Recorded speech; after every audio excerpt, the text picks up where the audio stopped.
I've always believed that the truth reveals itself eventually, but I never expected it to reveal itself this way. My name doesn't matter. What matters is that everything I'm about to tell you is exactly how it happened. And it all began the moment I realized I couldn't trust the people living under my own roof. For months, I felt something was off. My wife's attitude had shifted. My son avoided me more than usual, and the atmosphere in the house, it felt heavy, like the air itself was hiding something. There were whispered conversations behind closed doors, sudden silence whenever I walked into a room, and the constant sense that I was in the presence of people rehearsing a lie. I tried to ignore it. I tried to convince myself it was work stress, exhaustion, anything but betrayal. But one night, one simple conversation changed everything.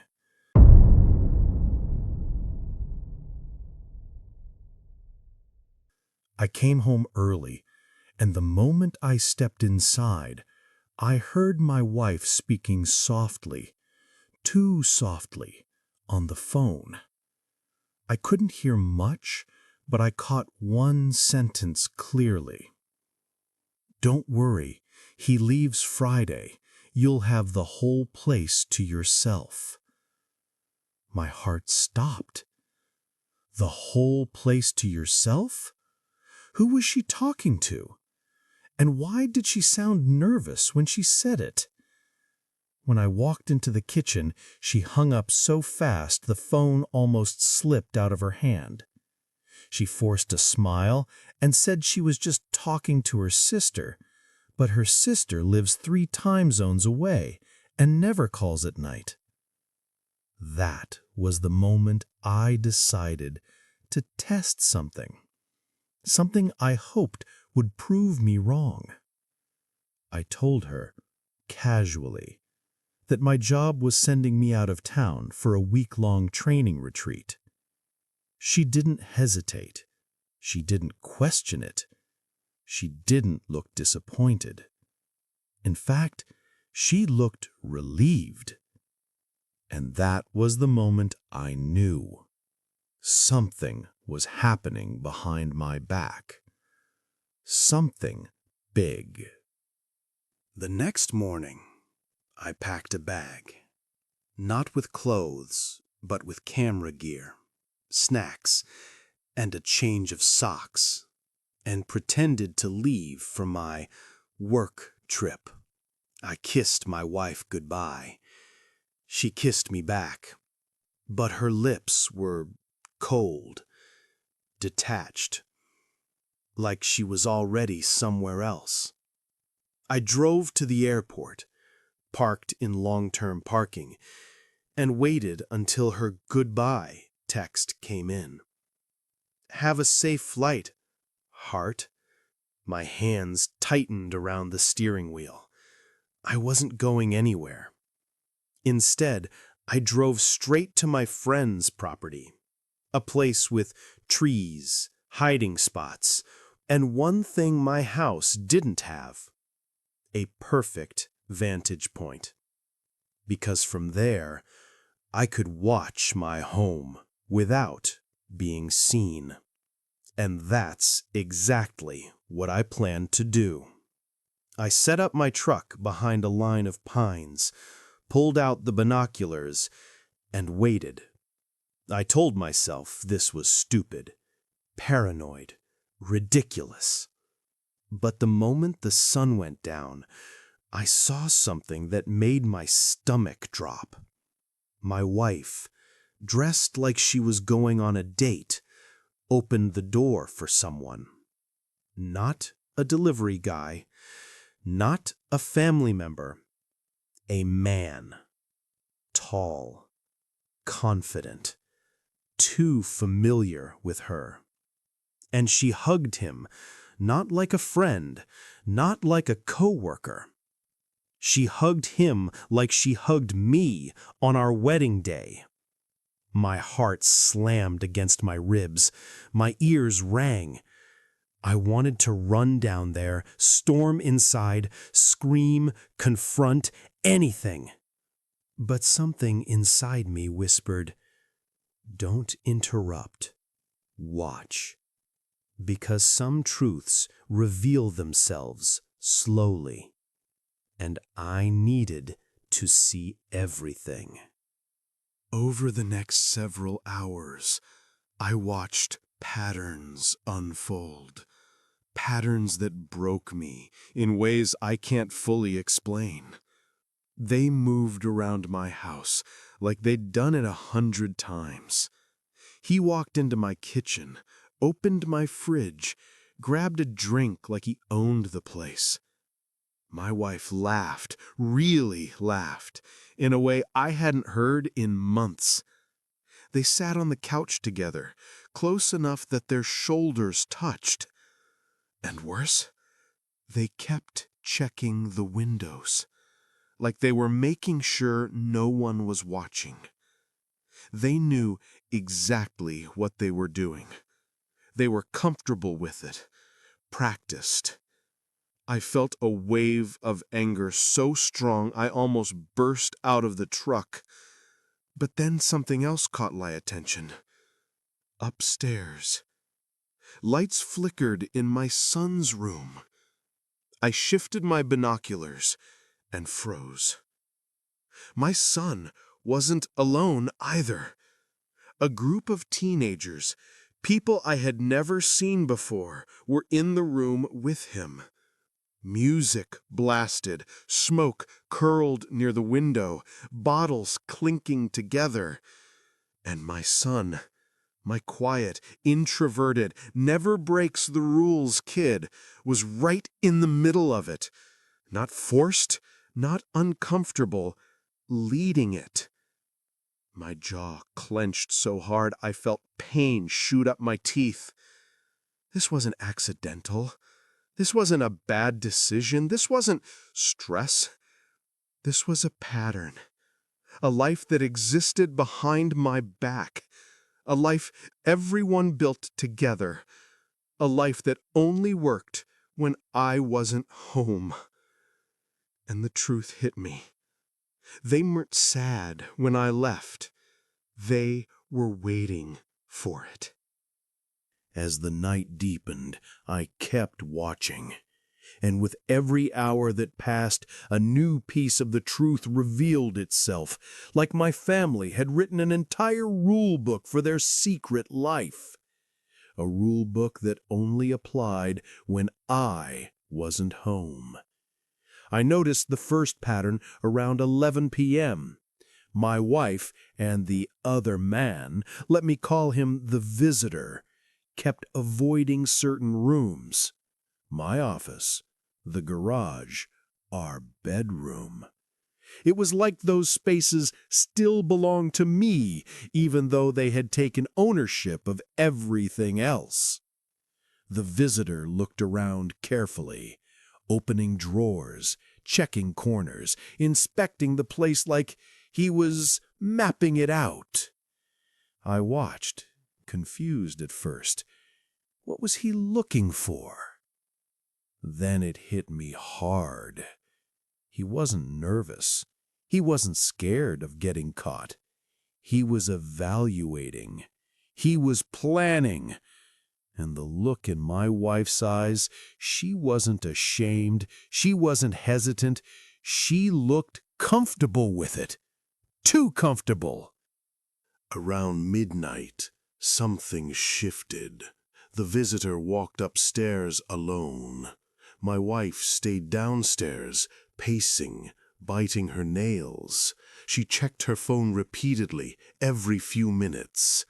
I zoomed in with the binoculars. Her hands were shaking. But she wasn't scared of him. She was scared of something else.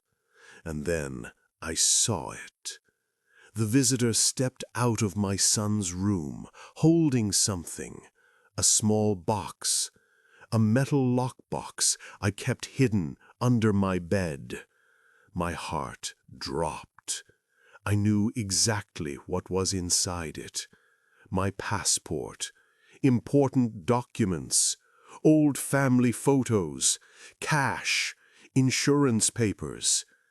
He held that box casually, like he expected to take it, like he was entitled to it. And my wife didn't stop him, not once. I felt my breath catch in my throat. This wasn't a simple affair. This wasn't a teenage party. Something bigger was happening, something coordinated, something that had been planned. But I still didn't understand how deep it went. Not yet. That truth came later, and it shattered me worse than the betrayal itself. Around 1 a.m., the teenagers in my son's room left, laughing, whispering, carrying things, my things, in their backpacks, my tools, my speakers, my electronics. They weren't just partying. They were looting my home, with my son helping them. I felt numb. I felt like my heart had been ripped out of my chest. But the worst part wasn't the theft. It wasn't the betrayal. It wasn't the lies. It was what happened next. The visitor came downstairs again. He whispered something to my wife. She nodded quickly and handed him a key. My key. The spare key I kept hidden in a compartment in the laundry room, a place only someone living there would know about.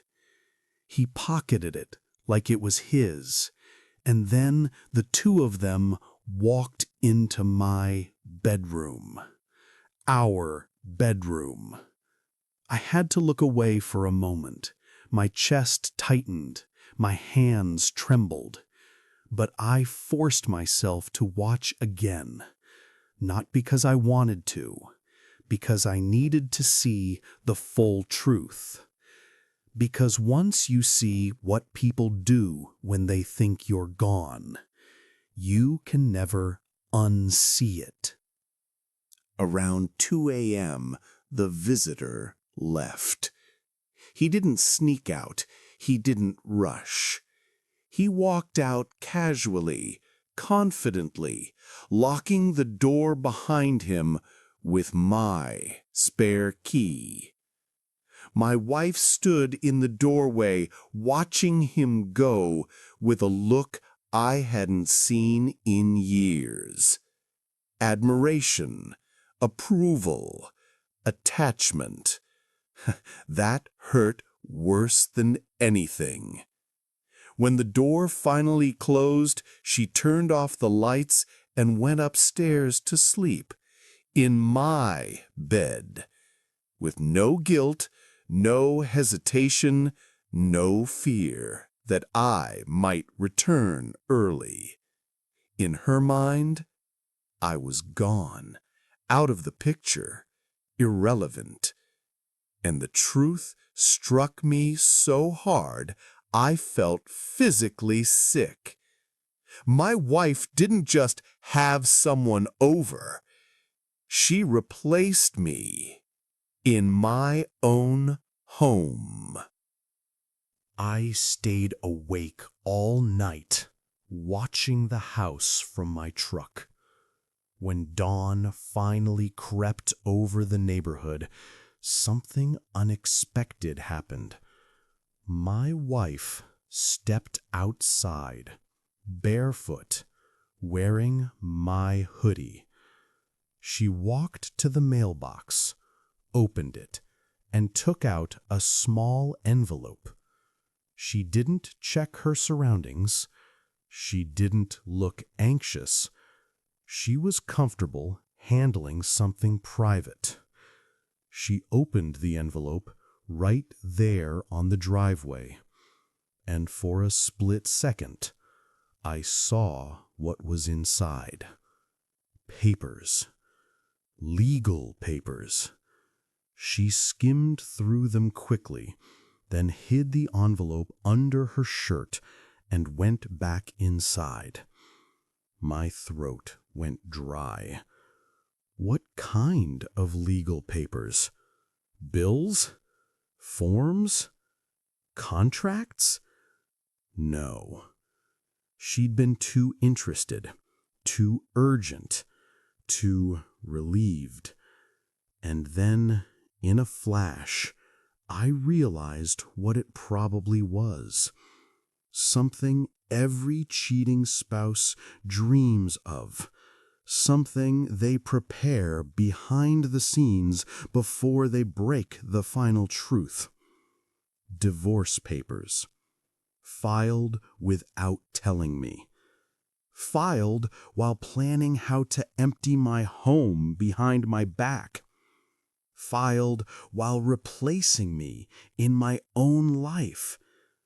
I felt something inside me break, not with rage, not with sadness, with clarity. This wasn't about cheating. This wasn't about loneliness or unhappiness or emotional distance.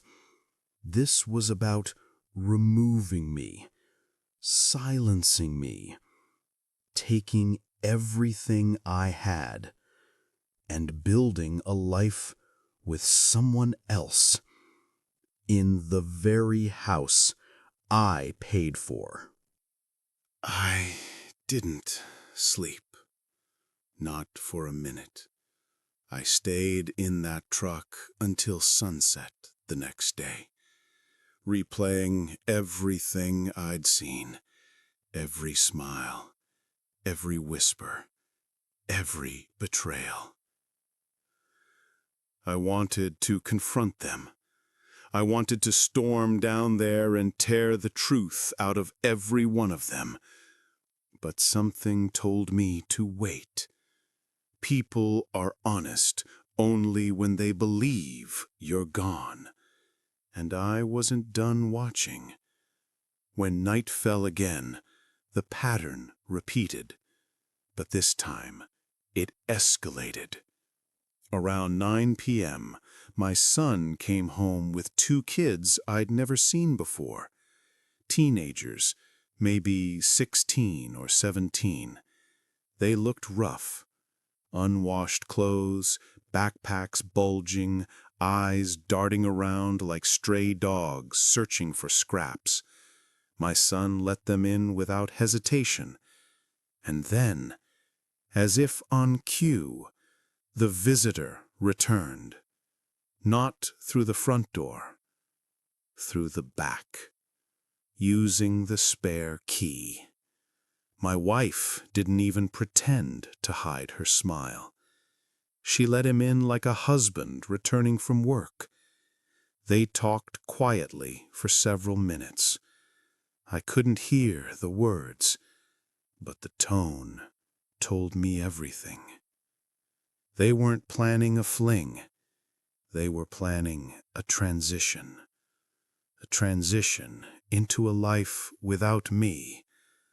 A life where the visitor took my place, where my son followed the lead of a man who belonged nowhere near him. A life where I was the villain, the obstacle, the disposable element they had finally gotten rid of. And the look in my wife's eyes? She wasn't nervous. She wasn't conflicted.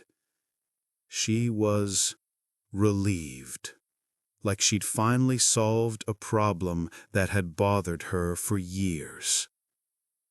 Up until that point, the visitor was just a stranger, a threat, a shadow walking through everything I built. But around midnight, I got my first real clue about who he was. He brought something inside, a small duffel bag, heavy, full. He set it down on my kitchen table like it was nothing. Then he opened it. And even from the truck, even through the binoculars, I recognized what was inside. Tools, lockpicks, a small crowbar, gloves, and a flashlight with red filters. My heart stopped. This wasn't a boyfriend. This wasn't a coworker. This wasn't some romantic rebound. This man was a criminal, a burglar, a man with a toolkit designed for breaking into homes, mine and others. And my wife. She wasn't afraid of him. She was helping him. Worse, she was letting him use my home as a safe house. My lungs tightened as the truth surfaced like a punch in the gut. They weren't cheating on me. They were stealing from me. Piece by piece, weekend by weekend, night by night. And my wife, she was the one making it possible. By the time the third night came, I was hollow. No anger left, just cold clarity. But that night revealed something bigger, something darker. Around 10 p.m., I saw my wife pacing the living room again. She kept checking the windows, looking up and down the street. She wasn't nervous. She was waiting. Then suddenly, headlights appeared. But this time, it wasn't the visitor. It was a van, old, rusty, unmarked. 2 men got out. Not teenagers, not guests, men. And the moment my wife opened the door for them, I felt my blood run cold. She didn't hug them. She didn't flirt. She stepped aside like a doorman at a club, letting them enter my home as if they had been there 100 times before. They didn't say hello. They didn't make small talk. They walked straight into my garage. My garage. The place where I kept expensive tools, equipment, work machines, things that could earn thousands on the street. I grabbed my binoculars and focused. The men began lifting my tools, quietly, methodically, like professionals. My wife directed them, pointing, nodding, moving boxes aside. And my son? He stood in the doorway, holding the garage light switch, flicking it on and off to signal them when cars approached. They were working as a team, a well-practiced team. And I realized something that made my stomach twist. This wasn't the first time they'd done this. Not even close. This was organized, efficient, planned. These men weren't stealing from me. They were emptying my house, preparing for a future without me in it. Around 1:30 a.m., one of the men opened the back of the van. Inside were items I recognized immediately. My power tools, my compressors, my saws, my workshop equipment. But then I saw something else. Something that made my vision blur. A box. A wooden box I had carved with my own hands when my son was born. Inside it were his baby clothes, his first drawings, photos of us, memories we had built together, moments that only existed because I loved him more than anything. My wife handed the box to the men. My son didn't stop her. Not even for a second. I felt something inside me collapse, not like a snap, but like a quiet, painful folding of something that had been standing for too long. They weren't just stealing from me. They were erasing me, removing every trace that I had ever existed in that house, every memory, every sentimental piece, every item connected to the man they had decided to replace. I sat in my truck, shaking, unable to breathe. And in that moment, I realized something even worse than betrayal. They didn't fear me leaving. They wanted me gone. They were preparing for a life where I was not only absent, but forgotten. On the fourth night, I wasn't watching out of curiosity. I was watching out of necessity. Because when people think you're out of the picture, that's when they make the final move. And they did. Around 9 p.m., something new happened. My wife came out of the house holding a folder. Thick, packed, filled with documents. She handed it to the visitor. He flipped through it casually, and I recognized the shape, the size, the color. It wasn't guesses anymore. It wasn't assumptions. It was my life on paper.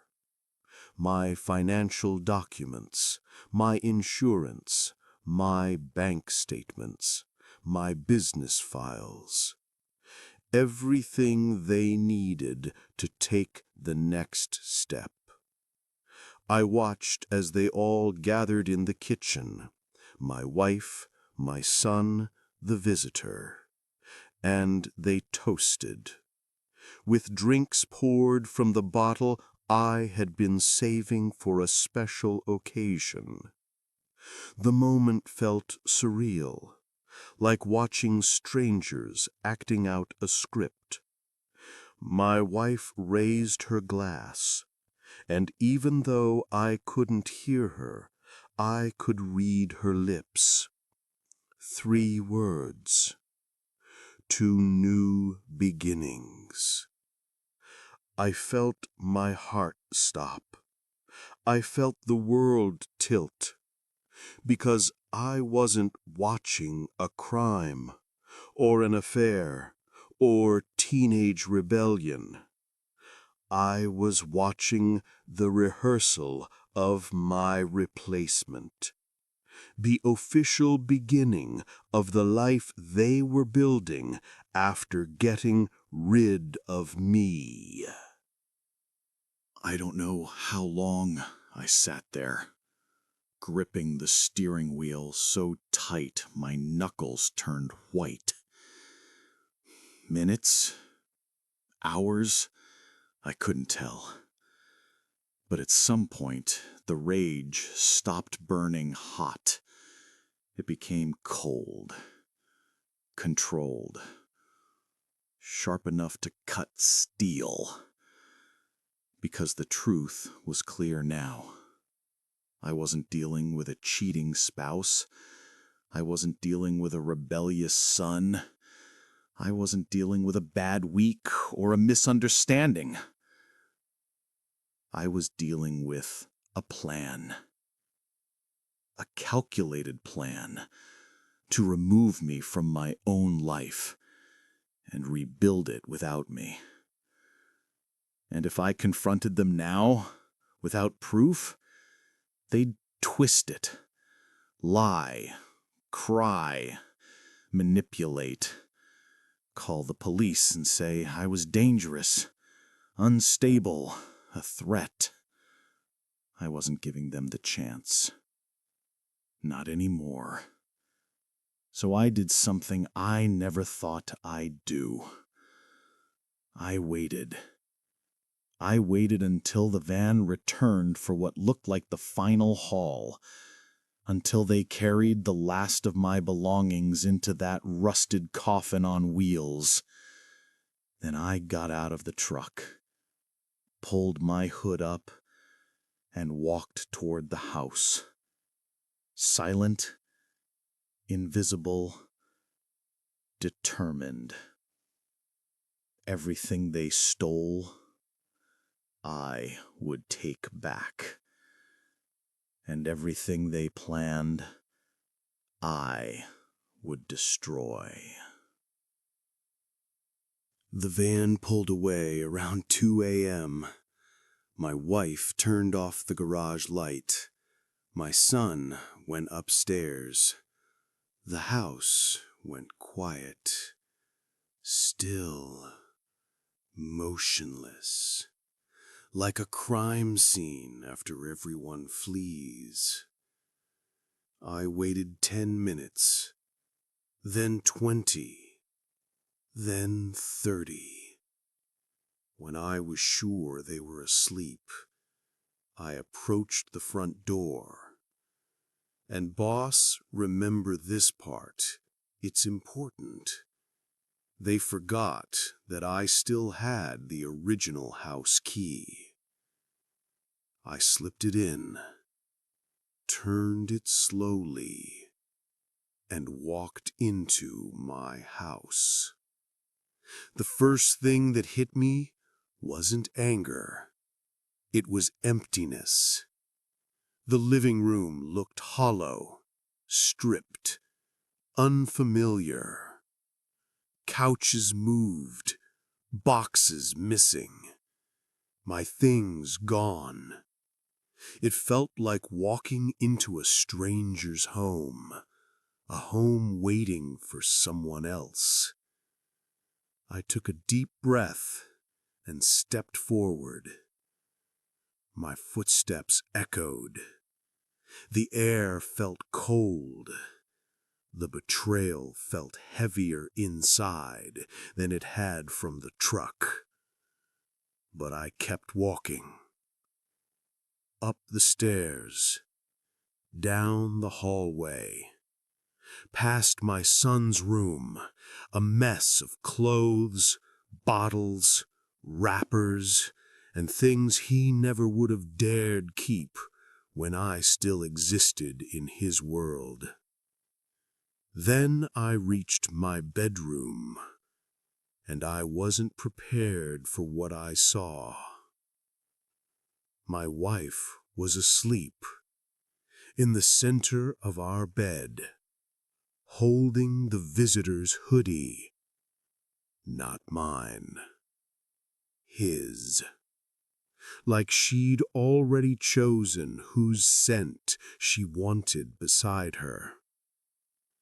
My hands shook, but I forced myself to inhale. Long, slow, steady. This wasn't the time for rage. This was the time for truth, for clarity, for victory. So, instead of waking her, instead of screaming, instead of tearing the room apart, I walked to my closet. I opened the drawer where I kept important papers, and just as I expected, it was empty.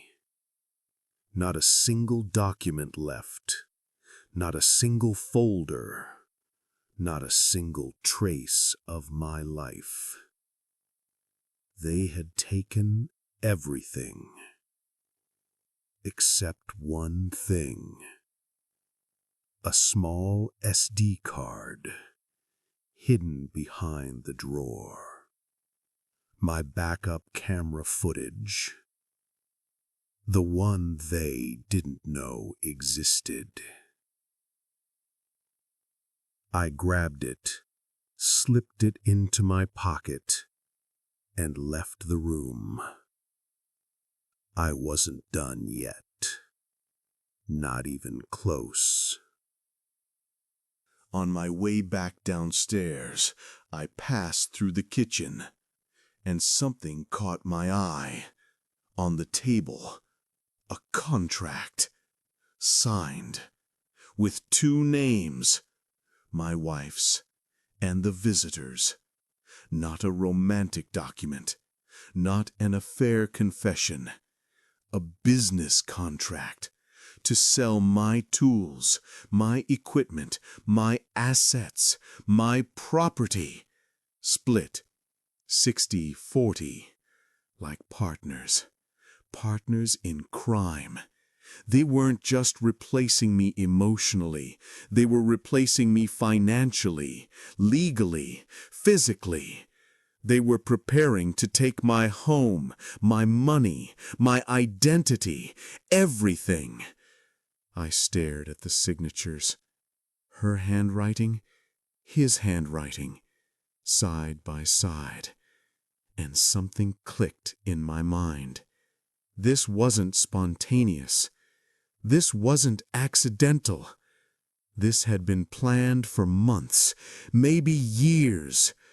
I felt a strange wave of calm wash over me, because now I had everything I needed. Proof, footage, documents, signatures, the evidence required to end their entire plan. Not with yelling, not with fists, with consequences, real ones, legal ones, life-ruining ones. I walked back out of the house quietly, locking the door behind me. I didn't take revenge that night. I didn't confront them. I didn't throw their belongings into the street. I didn't need to, because I had something stronger. Time, proof, and complete control. As I stepped into the cold night air, I looked up at the bedroom window. The house was dark, silent, a monument to betrayal, a reminder of the life they planned without me. I got into my truck and drove away, but not out of pain, out of purpose, because the next day, their world would burn. I didn't sleep. At sunrise, I went directly to the police station. I laid out everything: the stolen property, the burglary, the signatures, the SD card footage, the van, the teenagers, the visitor, the documents, the contract, the break-ins, the fraud, the access to my accounts, the erased memories, the intent to remove me, and the fact that it was my wife leading it all. The detective listening to me didn't blink once. When I finished, he asked only one question. "Do you want to press full charges?" I nodded. Not out of spite, out of justice. Because sometimes the only way to rebuild your life is to burn down the rotten parts first. By noon, officers were at my house. By 12:30, they escorted my wife outside in handcuffs. My son stood on the porch, pale and speechless, as the reality crashed down over him. The visitor tried to run. He didn't make it far. The men in the van, caught, charged, processed.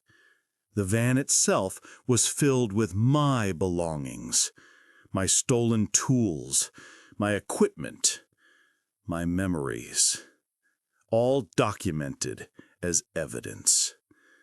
My wife looked at me from across the yard as they put her in the back of the police car. Angry? Guilty? Remorseful? No. She looked shocked. Shocked that I didn't stay gone. Shocked that I wasn't as blind as she hoped. Shocked that the life she planned fell apart in a single morning. And that was the first time in years I felt free. Truly free. A week later, during the investigation, the detective called me. "There's something you need to know." My stomach tightened.